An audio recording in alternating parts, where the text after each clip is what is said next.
kita sudah dipanggil, sudah dipilih. Kalau Allah sudah memanggil kita, memilih kita, berarti ada sesuatu yang Tuhan mau kerjakan dalam hidup kita supaya kita menjadi berkat. Tuhan punya rencana di dalam kehidupan Bapak, Ibu, Saudara, dan saya.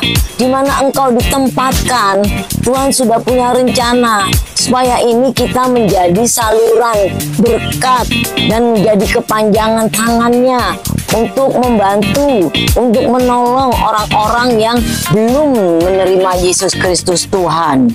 Saudara yang kekasih di dalam nama Tuhan Yesus Kristus, hari ini mari sama-sama kita membagikan firman Tuhan.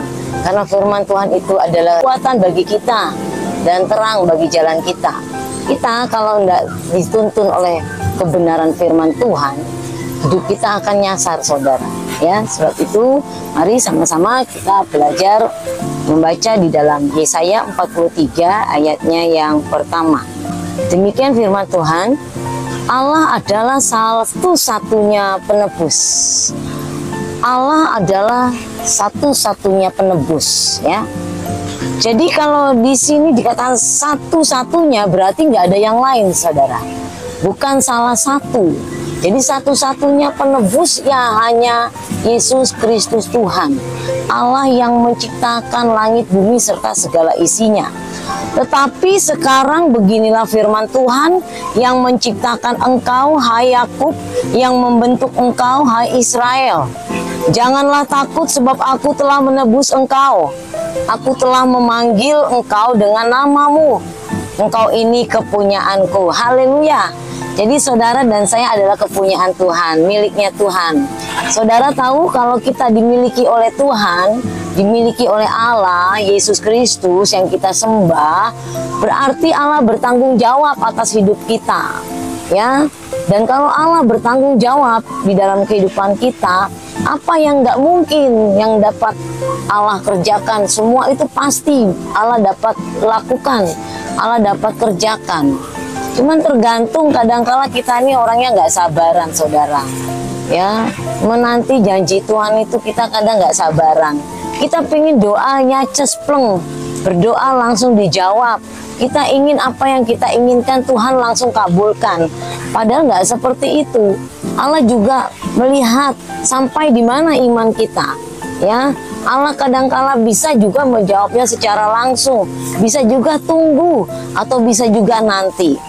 Nah, Allah itu mengerti, Dia tahu titik kelemahan kita, Dia tahu kemampuan kita sampai di mana, ya Dia tahu. Oleh sebab itu Dia memberikan sesuatu yang terbaik dalam hidup kita, nggak asal-asalan, saudara, ya. Jadi Dia adalah satu-satunya penebus kita. Nah, kalau kita sudah ditebus, diselamatkan, janganlah kita menyia-nyiakan atau tidak meresponi panggilan Tuhan dalam hidup kita, ya saudara.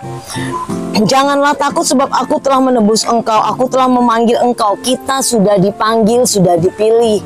Kalau Allah sudah memanggil kita, memilih kita, berarti ada sesuatu yang Tuhan mau kerjakan dalam hidup kita supaya kita menjadi berkat. Tuhan punya rencana di dalam kehidupan Bapak, Ibu, Saudara, dan saya. Di mana engkau ditempatkan, Tuhan sudah punya rencana supaya ini kita menjadi saluran berkat dan menjadi kepanjangan tangannya untuk membantu, untuk menolong orang-orang yang belum menerima Yesus Kristus Tuhan. Ya, jadi Allah nggak sembarangan, saudara. Nah, di dalam Yesaya 43 ayat 1b, ya dikatakan di sini, janganlah takut sebab aku telah menebus engkau, aku telah memanggil engkau. Tuhan telah menebus kita lewat darah Yesus, anaknya yang adalah kita ini miliknya. Sebagai milik Dia pasti bertanggung jawab dalam hidup kita. Sebagai milik kepunyaannya, Dia pasti bertanggung jawab kita. Nggak jauh ya Bapak, Ibu, Saudara, kita mempunyai anak.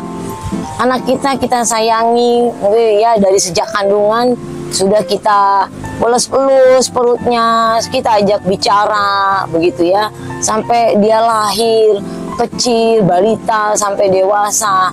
kita yang ngopeni ya, kita memberikan nafkah, makanan, pendidikan ya, pengajaran-pengajaran yang baik.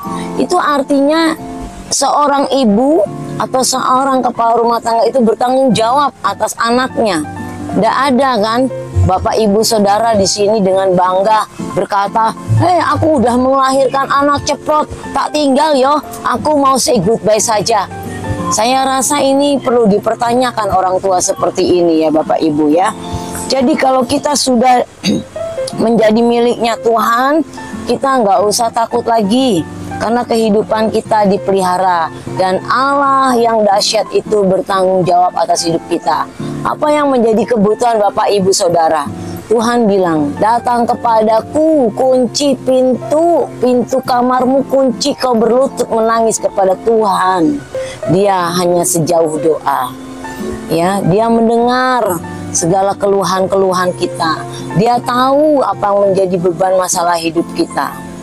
Dan kalau hari ini saudara masih meragukan penebusan karya Tuhan Yesus Kristus dalam hidup kita, yuk saya mengundang Bapak Ibu Saudara, buka hati, kita berdoa, mohon petunjuk Tuhan, apakah Engkau ini Tuhan yang hidup, yang selama ini saya dengar? Kalau memang Engkau Tuhan yang hidup, tolong saya, ya. Janganlah kita minta tolong kepada manusia. Manusia itu seringkali mengecewakan kita, Bapak Ibu Saudara, ya. Nah, Allah inginkan kita sebagai anak-anaknya, kita sebagai ciptaannya.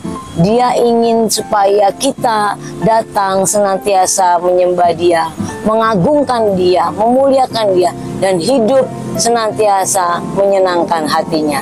Untuk itu Bapak Ibu Saudara, biarlah mari kita sama-sama di dalam perenungan firman Tuhan hari ini kita sadar bahwa kita adalah milik-miliknya Tuhan Yesus. Tuhan Yesus memberkati, shalom, selamat beraktivitas dan selamat berkarya di dalam Tuhan. Haleluya, amin.